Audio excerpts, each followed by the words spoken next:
Kesadaran bahwa kita ini ya tidak hanya terhubung dengan sesama, dengan semesta, tapi kita juga punya hubungan dengan Yang Maha Kuasa. Jadi kesadaran ketuhanan akan membuat kita tambah cerdas secara spiritual. Ada banyak momen dalam hidup ini yang kita kesulitan memaknainya kecuali setelah kita hubungkan dengan Tuhan. Begitu kita sambungkan dengan Tuhan, banyak hal mudah. Jawabannya kita tahu maknanya. Mengaji Hening bersama Dr. Fahrudin Faiz. Mari kita simak. Orang yang ingin cerdas secara spiritual harus dimulai dari akarnya. Jadi pelan-pelan kita bangun kecerdasan spiritual. Diawali tentu saja dari kesungguhan. Ini mirip dengan yang emosional kemarin ya. Bahwa kecerdasan spiritual ini sifatnya potensi dalam diri kita. Kalau tidak digunakan ya tidak ada gunanya. Kalau tidak digunakan ya mati. Maka pertama-tama akar kecerdasan spiritual itu kemauan dan kesungguhan kita. Untuk berefleksi, untuk merenungi hidup, untuk memikirkan makna. Kalau kita tidak mau, Pak saya ikut saja orang lain, Pak saya asal jalan saja, ya kecerdasan spiritualnya macet. Jadi yang pertama ini sungguh-sungguh ya, kalau bahasa agamanya niat. Ya kalau tidak niat ya apa-apa tidak akan hasil. Jadi rumus pertama adalah yuk sungguh-sungguh mari menyisihkan waktu untuk merenung, untuk muhasabah, untuk memperhatikan hidup ini, diri kita, lingkungan kita. Melalui refleksi, melalui tadabbur, tafakur dan lain sebagainya. Ini yang pertama, akarnya. Nah, biasanya kalau kita hidup secara serius, itu nanti akan bertemu pencerahan-pencerahan. Maka akar yang kedua, ketercerahan. Ini momen, wow, iya ya, ternyata hidup ini begini. Itu momen pencerahan. Baru saya tahu ternyata saya itu manusia yang lemah. Ini namanya pencerahan. Baru aku sadar ternyata kemarin aku hanya GR saja, ternyata aku tidak sehebat itu misalnya. Itu namanya pencerahan. Jadi ketika kita mengalami momen-momen pencerahan semacam ini alamat kita lebih cerdas secara spiritual. Jadi kan banyak orang yang belajar tapi ya tidak cerah-cerah. Ruwet terus uripe. Jadi banyak orang yang tercerahkan. Dan ini yang membuat ilmu itu asik. Kalau kalian merasa tidak kerasan membaca buku, tidak kerasan belajar, kemungkinan jarang ketemu pencerahan. Orang itu senang baca ketika dia baca, oh iya ternyata begini, iya ternyata begitu. Itu mungkin dia tambah asik pengen baca terus. Tapi begitu baca, ini buku apa toh ya, susah sekali dipahami, susah ya, tidak jadi baca. Jadi momen ketercerahan itu kejarlah. Momen wow, momen aha, momen eureka, momen apa saja. Kejar itu karena dia mengantarkan kita pada pemahaman spiritual. Enlightenment. Jadi ketercerahan. Itu rumus kedua. Jadi ada yang sungguh-sungguh, ada yang melalui pencerahan-pencerahan. Nah, akar kecerdasan spiritual yang ketiga adalah ketuhanan. Kesadaran bahwa kita ini ya tidak hanya terhubung dengan sesama, dengan semesta, tapi kita juga punya hubungan dengan Yang Maha Kuasa. Jadi kesadaran ketuhanan akan membuat kita tambah cerdas secara spiritual. Ada banyak momen dalam hidup ini yang kita kesulitan memaknainya kecuali setelah kita hubungkan dengan Tuhan.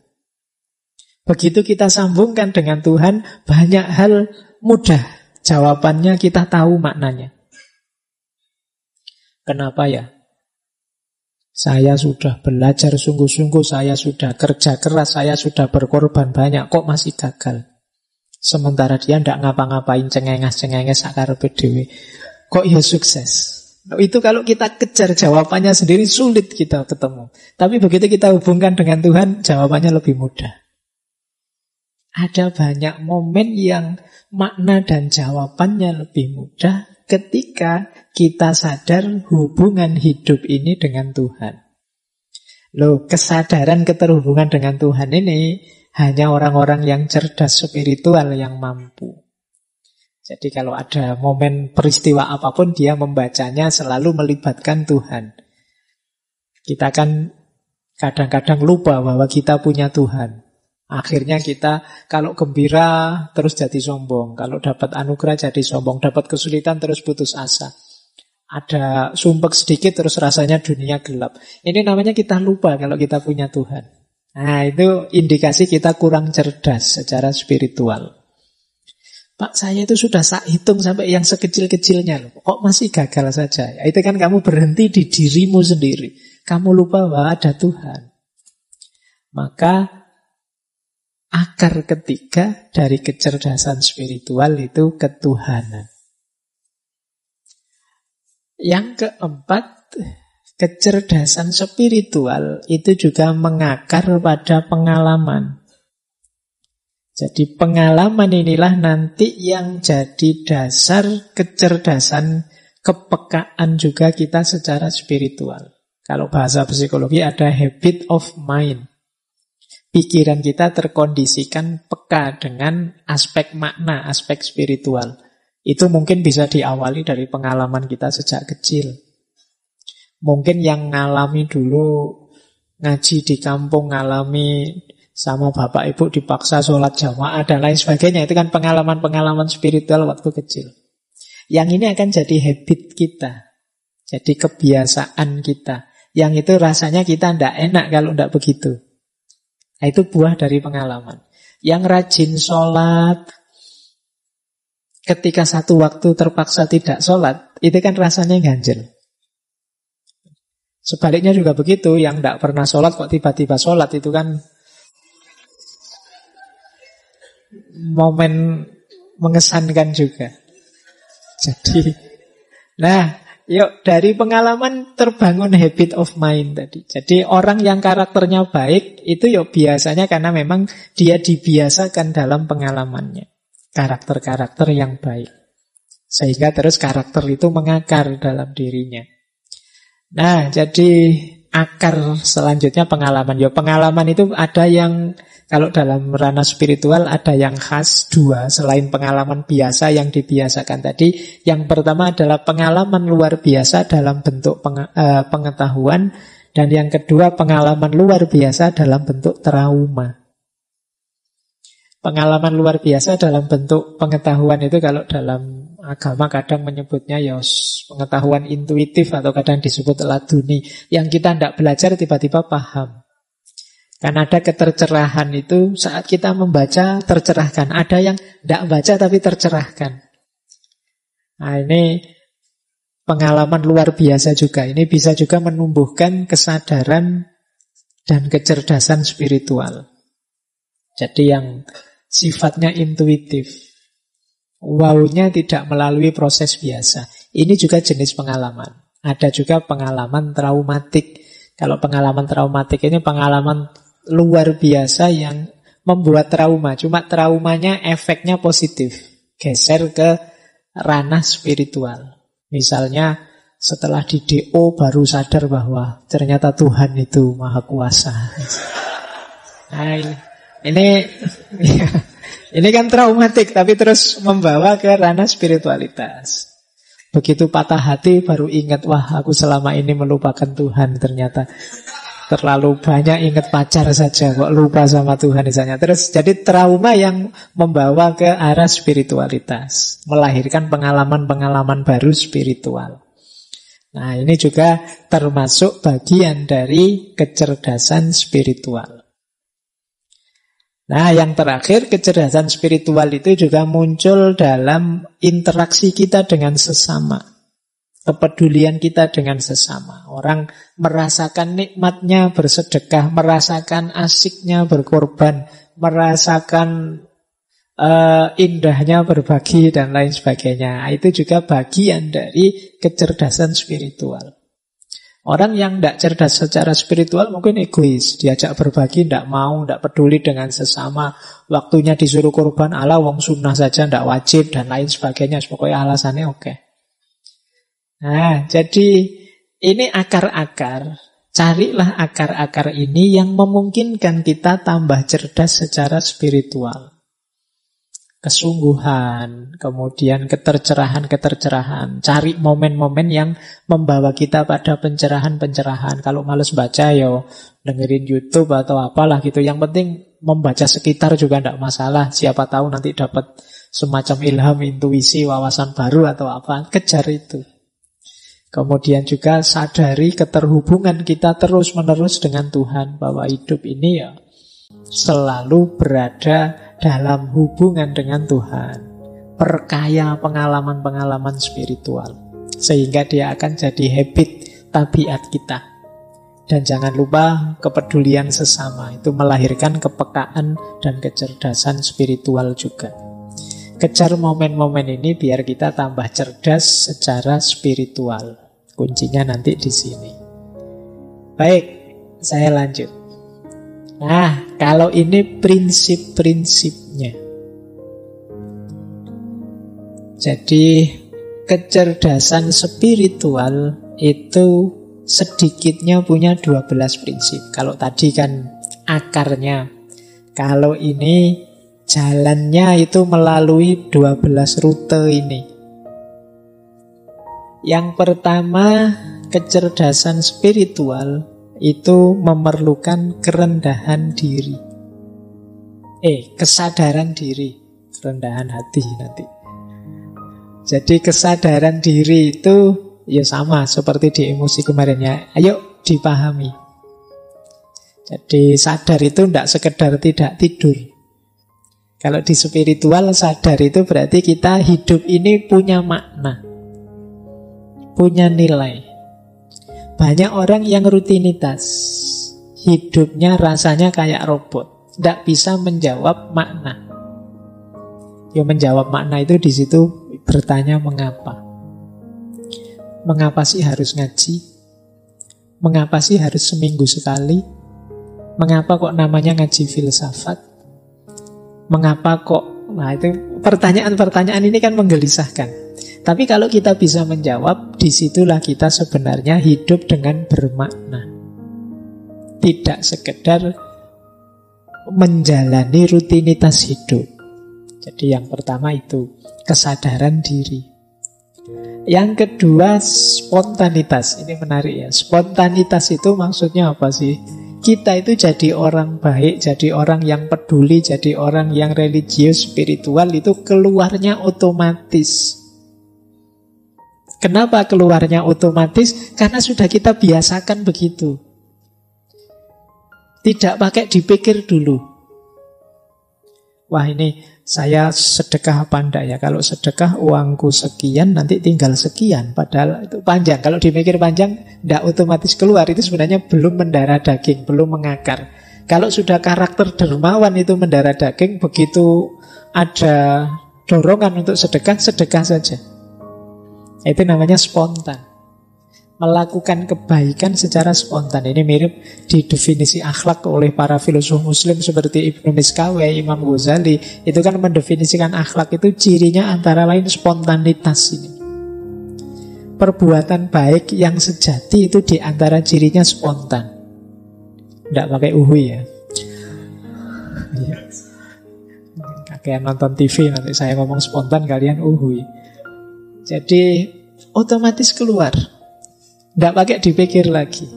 Min ghairi fikrin waruwiyatin kalau bahasanya Imam Ghazali. Tanpa dipikir, tanpa dipertimbangkan.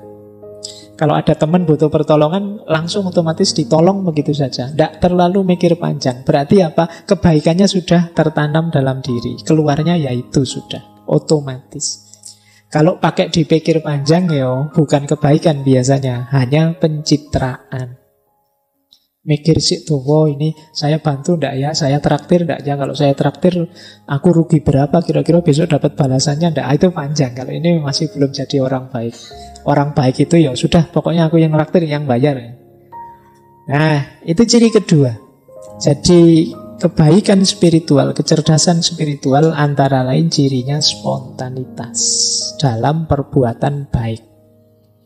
Kemudian panduan visi dan nilai. Hidup yang punya tujuan. Ada nilai yang ingin ditegakkan.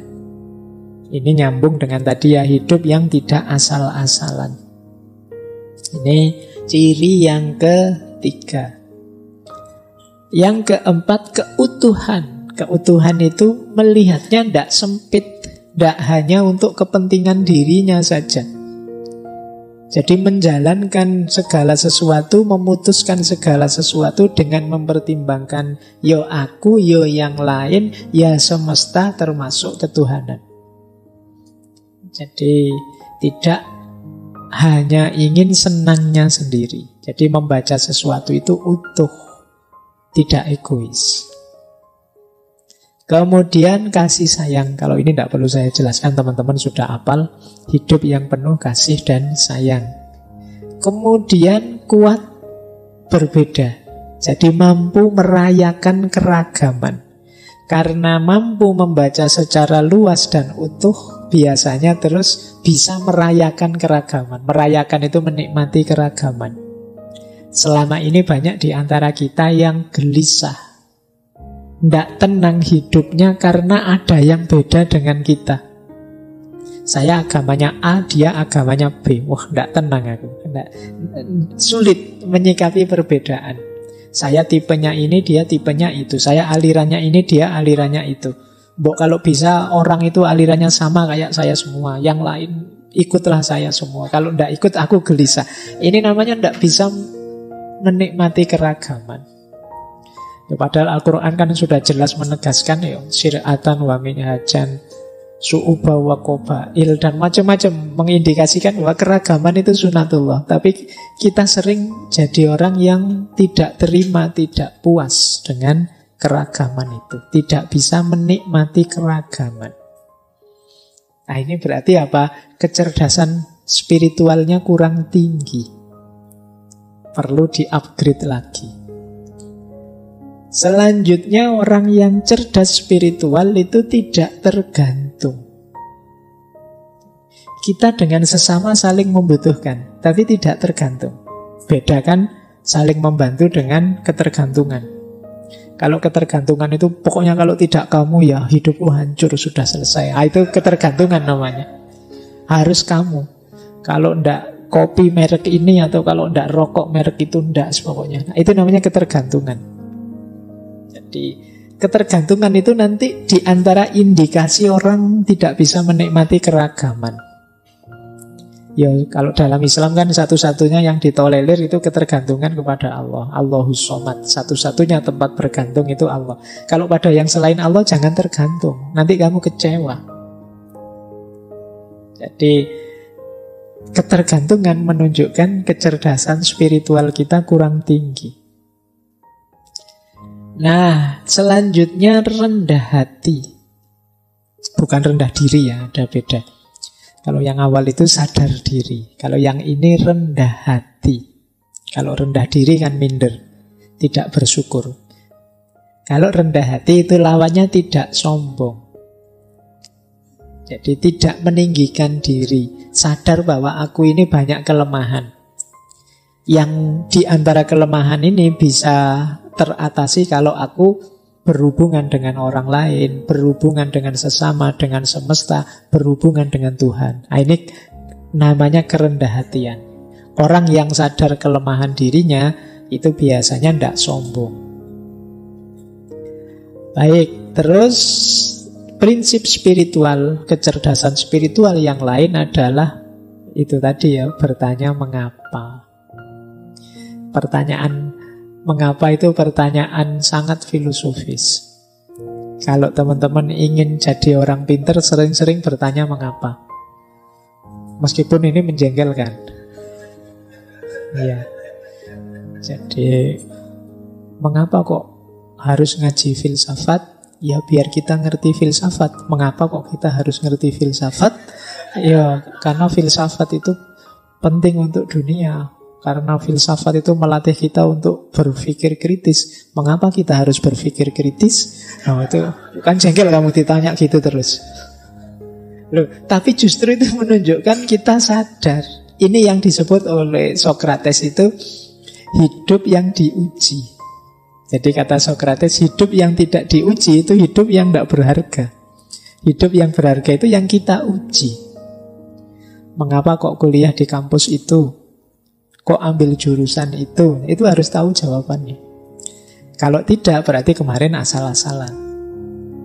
Karena di situ ada beasiswanya, Pak. Mengapa kok cari yang ada beasiswanya? Ya karena saya tidak banyak uang, Pak. Lah, mengapa kok tidak banyak uang?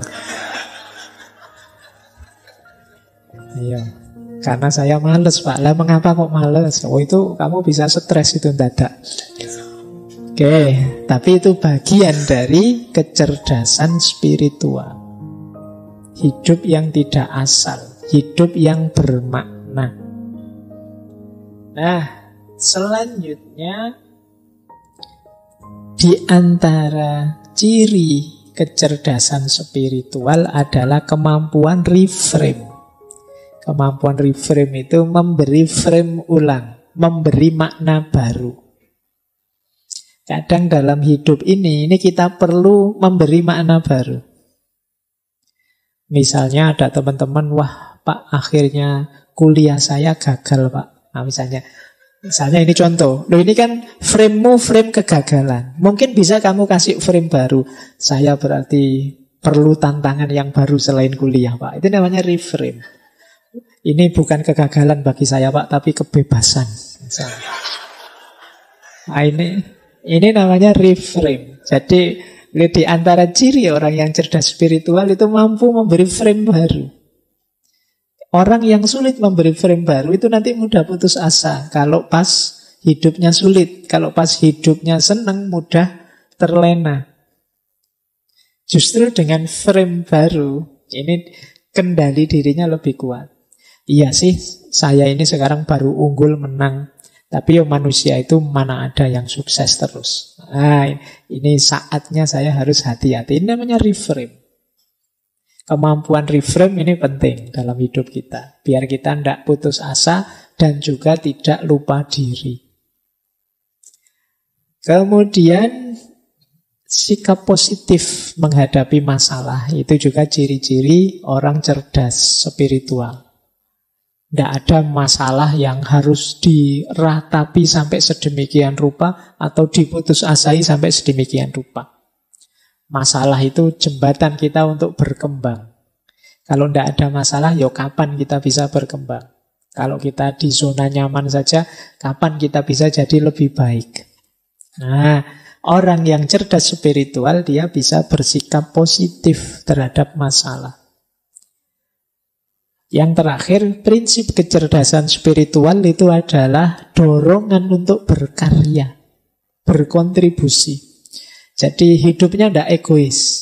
Yang ada di pikirannya, apa yang bisa aku berikan pada teman-temanku, pada sesama, pada lingkunganku, sejauh yang aku mampu. Jadi orang yang cerdas spiritual itu kreatif. Dia terdorong untuk memberi terus-menerus. Dia berpikir apa yang bisa aku berikan. Karya apa yang bisa memberi kontribusi pada sesamaku. Nah ini ciri-ciri cerdas secara spiritual. Jadi ini 12 prinsip. Diingat-ingat nanti kecerdasan spiritual kita bisa terupgrade dengan indikator 12 ini. Cirinya, prinsip-prinsipnya ini. Terima kasih sudah menyimak. Semoga channel Mengaji Hening bersama Dr. Fahrudin Faiz selalu bisa memberikan ilmu, motivasi, dan kebermanfaatan. Salam sehat dan bahagia.